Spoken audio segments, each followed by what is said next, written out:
From The Conversation, this is Don't Call Me Resilient. I'm Vinitha Srivastava. I wanted to document what was going on here in my community on the South Side because I want to make the sound visible. I want to make this community visible. I wanted to make it real and wanted to dive in deep for listeners to hear that Black and Brown communities are complex communities. When you think of a protest, one that fills the streets, do you remember what you saw? Can you close your eyes and remember the sounds that surrounded you? For me, sound has always resonated. It's something that I remember long after the streets are empty and quiet again. Maybe it's the sound of a chant, no justice, no peace. Or I can't breathe at a Black Lives Matter protest. Or a theater shaking from feet stomping after a speech by a brown queer rights activist. I can still hear that. I can also hear the sounds of Toronto police horses clopping on concrete during a '92 police brutality protest. Everyday sounds are important too. The normal sounds of a Saturday, music from a fruit stall, neighbors yelling hey to each other, the clattering of the Q train in Brooklyn. These sounds can define a neighborhood, and if we don't pay attention to them, as life changes, sounds can disappear. Today, I'm speaking with two people involved in sound studies. They believe sound is an element of resistance, and they explain why, in our hyper-visualized age of Instagram perfect photos, sound is so compelling. Today's is a different kind of episode. Instead of our usual interview style, we're going to let the sound guide us. Starting right now. These are the sounds of anti-Trump protests from Los Angeles and Louisville, Kentucky in 2017. The tracks are hosted on the Cities and Memory Project. All right, everybody clap your hands, clap your hands. It's going to be loud. Everybody clap your hands. Here you go. Clap your hands. No Trump, no KKK, no fascist USA. No Trump, no KKK, no fascist USA. No Trump. We're used to visually striking images. If you think of news coverage, we often have a newscaster speaking over the sound.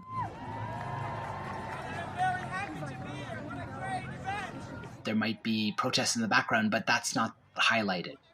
The voice of the reporter is what's foregrounded. And then occasionally they might be interviewing protesters. But there's never a focus on what does the environment sound like there. I am you, you are me. I am you, you are me.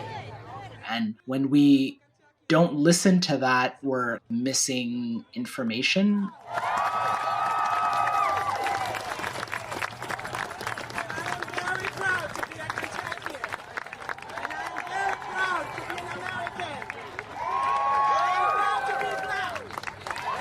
Meaning that is very fruitful for starting more discussions about how racism affects communities.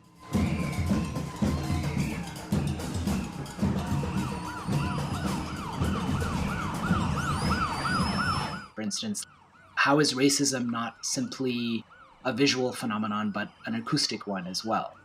How are spaces policed not only physically, but sonically as well?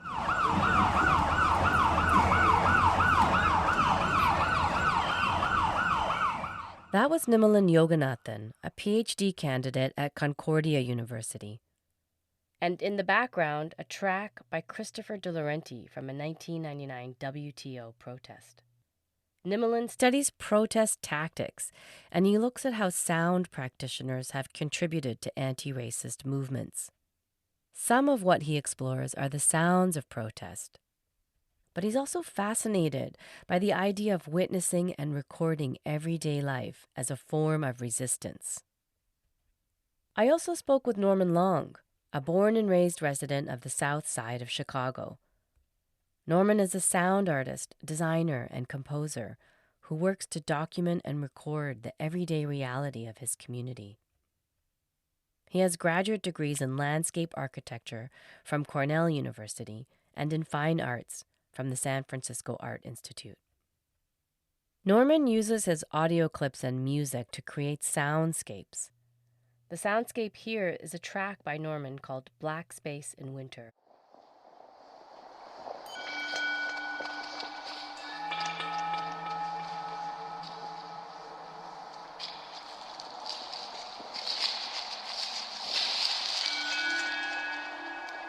And he takes people around the South Side on sound walks to teach them how to truly listen to the community. He says that documenting the sound around him is a direct action against racism's erasure of communities of color.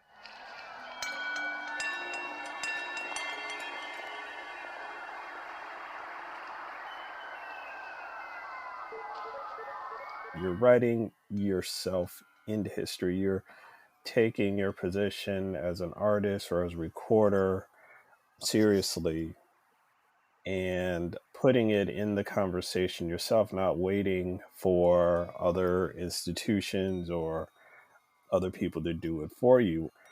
For instance, a reporter come to your community and report about it. I wanted to document what was going on here in my community on the South Side because I want to make the sound visible. I want to make this community visible. I wanted to make it real and wanted to dive in deep for our listeners to hear that Black and brown communities are complex communities. These soundscapes, just like landscapes, are a complex network of services, of relationships, of ecologies, and to make it just similar as complex as other non-Black communities as well, because Chicago is still pretty much a segregated city, and a lot of people were taught, like white folks and non-Blacks, they were saying, well, don't go to the South Side. It's dangerous. There's nothing over there.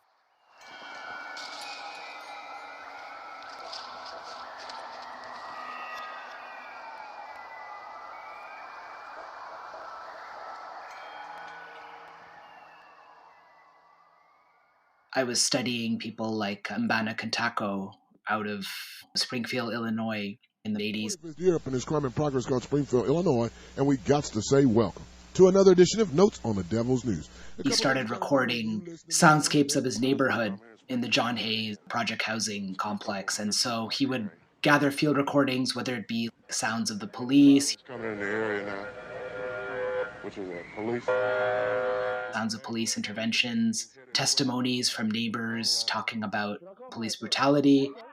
Because he's got a gun. Because he's got a gun. If it was rich, Because he's got a gun. Bill Gates, we could, right? And then he would incorporate all that into his radio shows.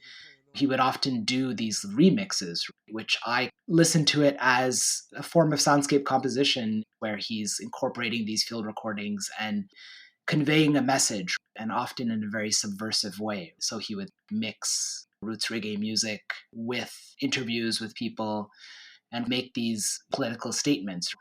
It's important to think about how listening can be a radical act. Okay. Now, is that everybody that's in the house? Where's the babies We're at, gonna y'all? sweep the house. Okay, the babies, everybody in the house is sitting We're right gonna do here. a quick security sweep of the house, and then... There's no point, there's nobody here. Okay. Go ahead. So they're attacked, they got the whole house, y'all. Just his mere presence as a witness to the soundscapes around him. And he's legally blind as well. So I think that's a good example of how his listening is very subversive, because while the police are using visual surveillance, he's creating his own kind of oral counter-surveillance and broadcasting this live. Y'all got a lot of weapons. Oh, y'all got y'all war stuff on? Yeah. Oh, yeah. This looks like going in a grenade. That was sound from Mbana Kantako from NPR and from YouTube. And I said, well, why did you say that, Mike? He said, because I've been dreaming of death. 1023 at 1204. Get us several more units over here. There's going to be a problem. Right now, you're listening to a soundscape called Fit the Description, produced by Christopher De Laurenti, a white composer and lecturer at Johns Hopkins University. Will diffuse tensions with the residents that they encounter. It was made from recordings of the protest in Ferguson, Missouri, after police murdered a young black man, Michael Brown, in 2014. We're going to need crowd control here. And I said, well, why did you say that, Mike? He said, because I've been dreaming of death. I've been seeing pictures of death. He said, I see bloody sheets hanging on the clothesline. The piece was commissioned by the Australian Broadcasting Corporation.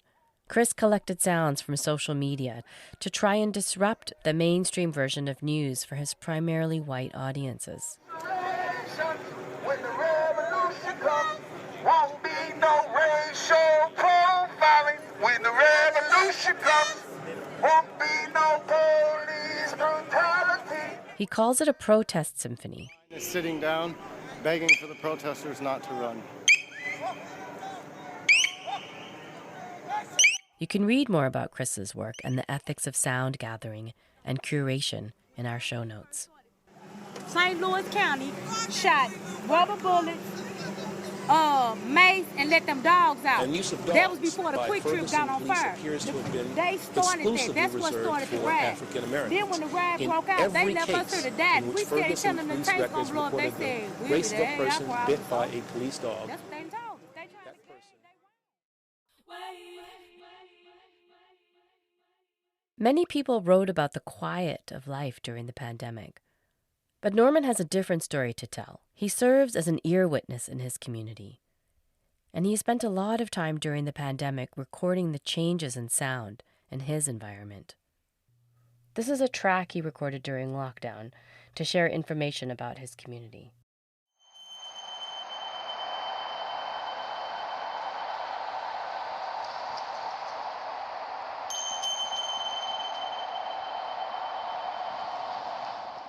Over the last 3 years with tracking, for me, it was tracking, recording, like, okay, what does this pandemic on the Southeast side sound like?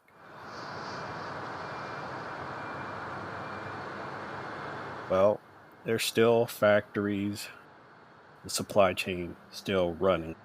We have a rail yard, so rail traffic is still going. There's an arterial street going by, so people are still going to work. There's a police station, so police are still policing. We still have this noise, there's still this hum, so there's not so much of a hush. There's a hum that goes on here that would not be the same in, for instance, a center of the city like downtown, where there will be quietness.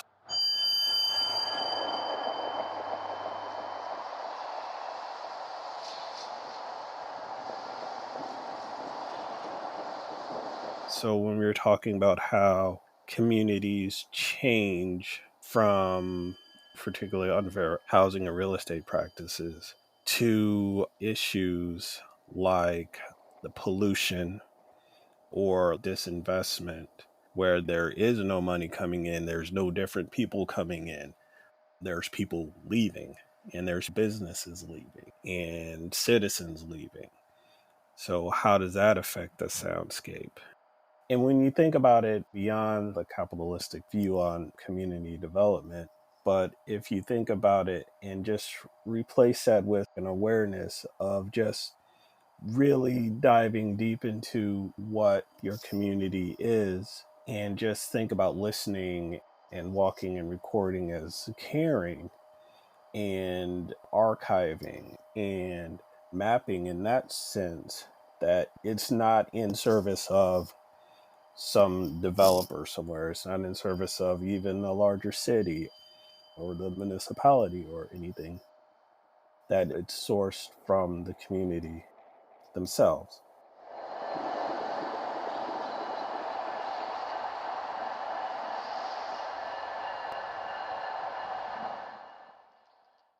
I've written about the Palestinian electronic musician Mukata, who often field records. He gathers recordings around Ramallah in the West Bank, and whether it be markets or the sounds of checkpoints or just daily life under occupation.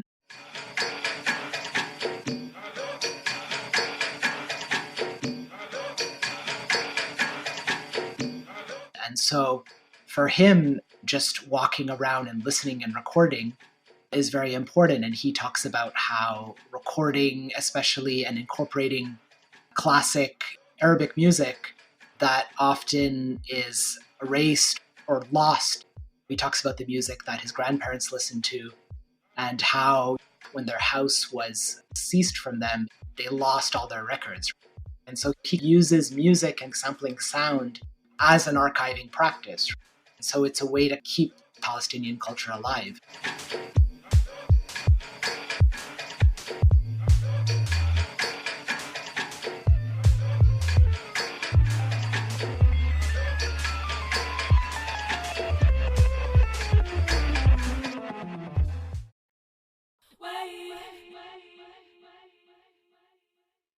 Another musician closer to home who has been dealing with massive changes in his community is Mustafa the Poet.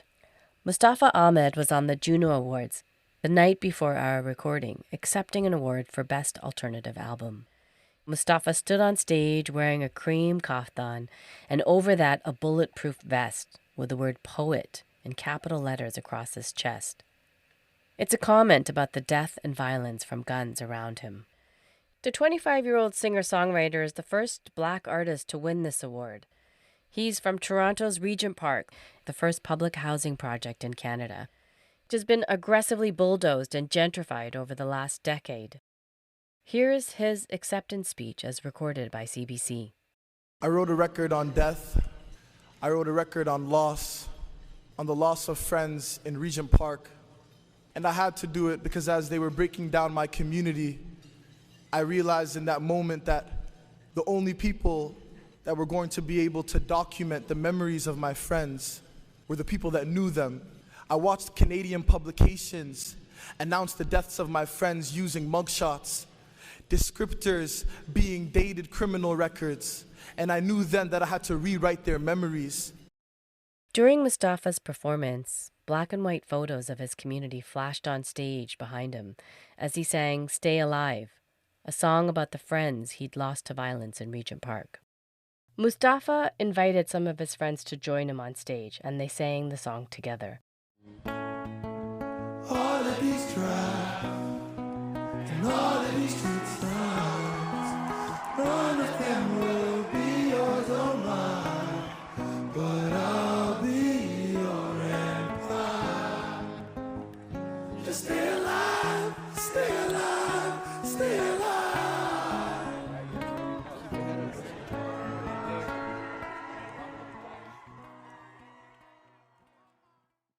Resistance can be loud and quiet, right? And sometimes both simultaneously.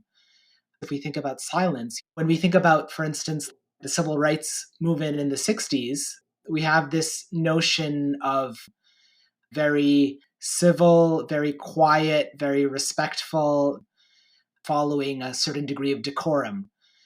But there's a whole mythology around that. And while, yes, it might appear to be more silent than, say, more recent Black Lives Matter protests, there was a lot of radical forms of sounding taking place. And we can think about the radical silence. There's an author, Tina Kampt, in her book, Listening to Images. She talks about the mugshots of freedom riders who protested at lunch counters and buses in the Jim Crow South. And she has this idea of listening to these pictures, listening to the lower frequencies in these pictures, like the hums, and the politics of refusal that these people engaged with in, for instance, mugshots, just by subtly grinning in the mugshot, like in defiance. And it's refusing this negation and silencing imposed on them by the state, by the police. And so just these quiet acts are very radical. I was just thinking about my own experiences, particularly with going to grad school and doing a sound work and having these really negative experiences. It was like people were completely confused because a lot of the work I was doing at the time specifically was these sort of like glitchy sounds that are silent sounds. And I think there was an expectation that I was supposed to be more vocal or more entertaining or more whatever it was as a person of color doing sound work, that I should be doing something that's louder.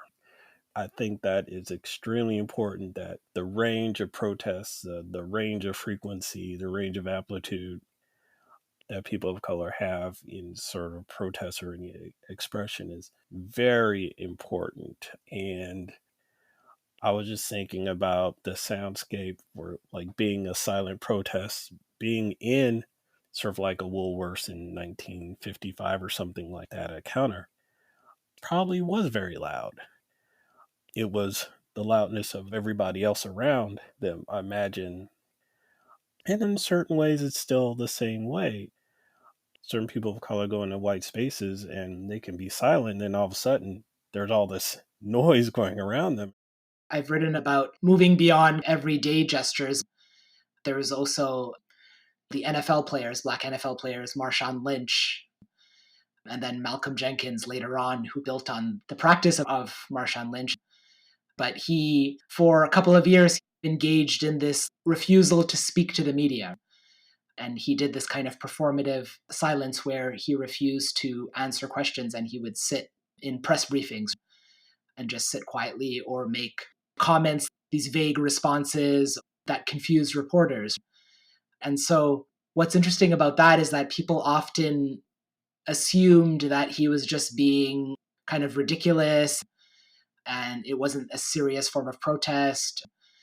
But some people have written about how this was actually very intentional. He's essentially like a performance artist where he was using his intentional unvoicing. So this is a way where he can control his narrative by refusing to speak, refusing to even engage. I got 20 seconds. Then I'm finna sit here with my mouth closed and look at you. Want to make a prediction or not really? So we often have a lot of talk about amplifying voices and giving a voice to people, which is important, but also by people intentionally removing their voice from the discourse, it can be powerful as well. And so that's an example of refusal and silence, which I find could be as powerful as loud, noisy agitation. If we look at noise first, we often think about the loud sounds of protest, of course. But one idea I'm interested in is this idea of moving away from the centrality of the voice, which, yes, the voice is very important and these testimonies are critical, but what about the ambient sound? What about the sonic gestures that are happening around the voice, around the demands that are being vocalized? How are these soundscapes interrupted?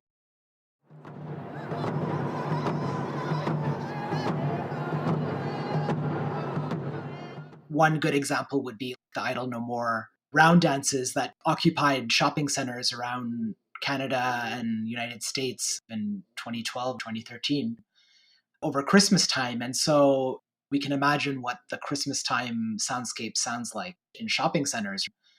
These Indigenous protesters, they took over the central meeting place of malls and engaged with these massive round dances with drumming and singing that echoed throughout the building and in many cases literally shook the building and interrupted the architecture.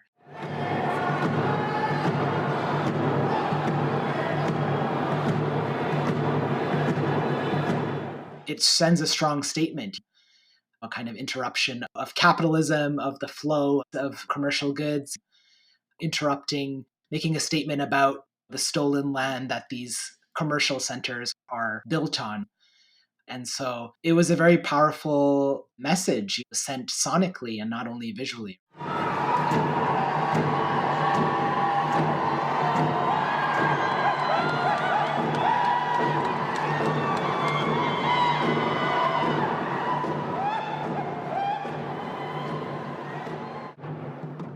That was sound from a 2012 Idle No More protest gathered by Paula Kerman. Norman and Nimelin both talk about how important it is to listen to the sounds around us. It's a way to critically engage with our communities. And it's one method we can use to pay attention to the forces of power in our environment. And they say anyone can learn to listen deeply, even children.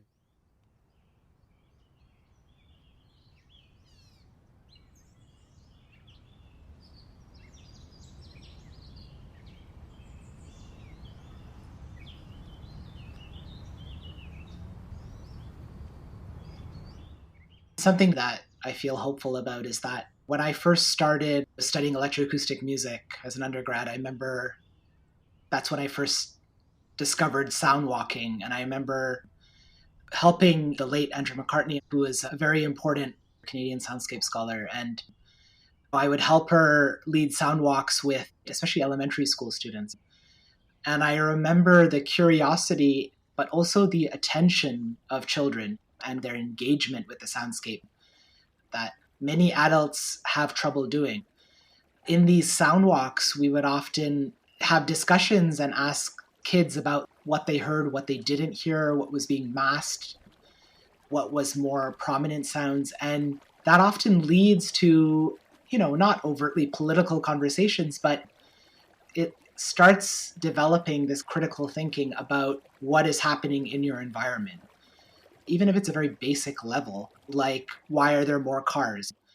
Sometimes I'll take sound walks with my 7-year-old son, and we both have these kind of discussions about why are there more of these sounds and less of these sounds, and how are they changing? What is pleasant? What is unpleasant? And so it helps you engage. I don't think someone has to be an active organizer or protester to better engage with their environment and engage with racism, engage with gentrification, engage with the soundscapes of police brutality or just everyday policing. I think it's just another very important tool that is not difficult to do. And we all walk, people take walks outside, but we often forget to listen, right? I think it has a lot of potential.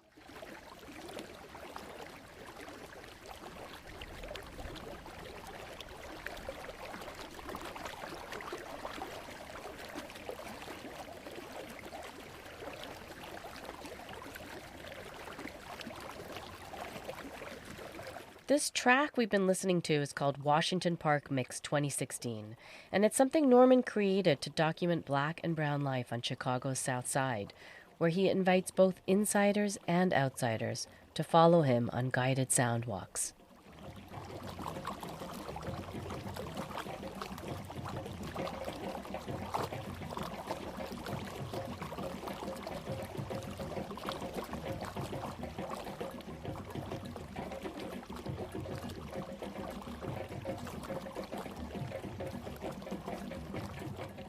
I think it puts them in a mindset of you're not being a voyeur or some sort of explorer or something like that.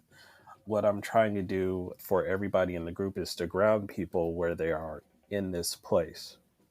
So to have that mindset of, okay, you're not just here to ooh, look at this cool place. Oh, I've never been here before. And, look at that.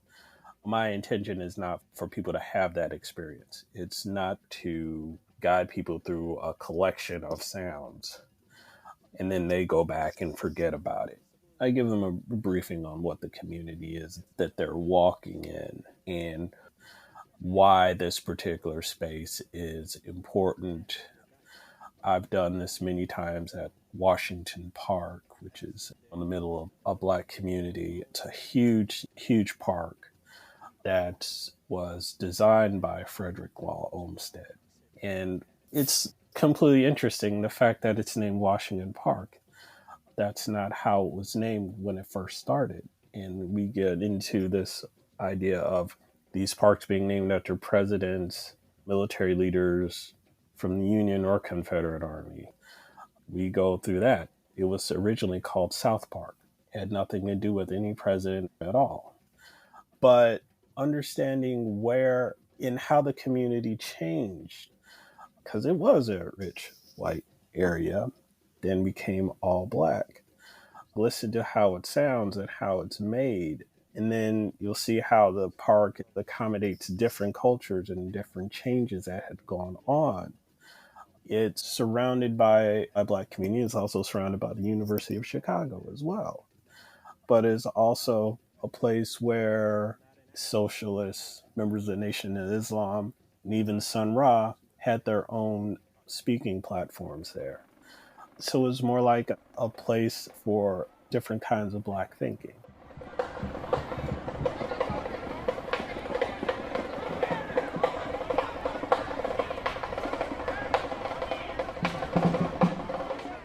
I would like for them to remain quiet, just as a way to take in more things. But the last one I did at Washington Park, they weren't too quiet.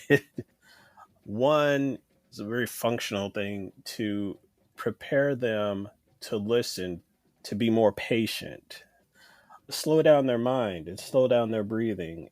There's not so much walking with a sense of, oh, I'm on this walk and I have to get to this one place and this one place. It's more about just step by step, breath by breath, this sort of thing. And so it's really to slow down.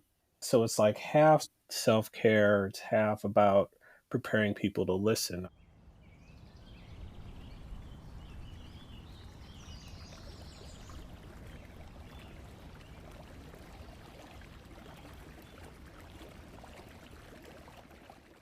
I also do listening exercises where I'm asking people to, at first, listen to the closest sound they can hear, and then listen to the furthest sound. So you're calibrating your ears to the soundscape so that you're walking through the soundscape and being more aware of the sounds that are going on within your particular range, but also being able to understand the differences between these spaces, which might seem all the same visually, might seem the same, but there are different things going on. But your visual is saying, well, no, this seems all the same, but it may not be.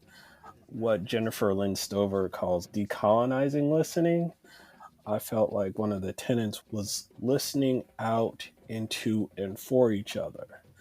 And this is difficult because, okay, we're individuals, but we're also listening out for each other.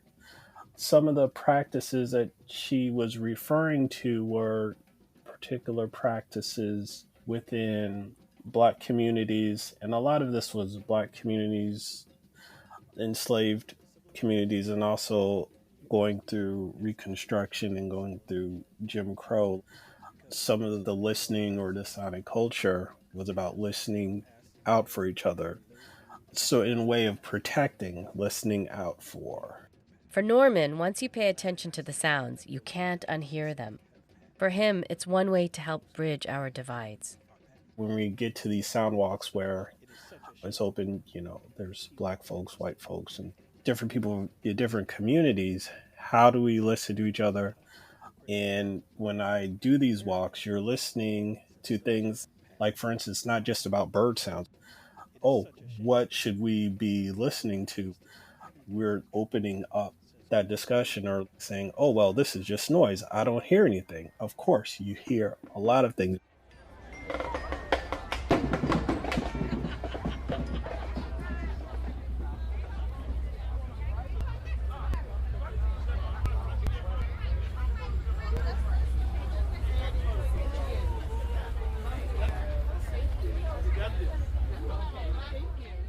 I think deep listening can and has affected people within their communities to be more open to understanding people who are not like them, and to really just in a certain way get rid of that trance of us and them, of separation, being separated from your neighbors or your ecology. Listening, deep listening, is to get rid of that sense of separation. So there are these political lines, but there's also these racial lines. It helps to get rid of that trance, at least for a while. And I think that when we do listening, we could also do this in our own communities. So it's just not people of color lecturing or white people needing us to teach them anything. Everybody has that mindset of connection, and that we can connect on our own, and then we can connect together as well.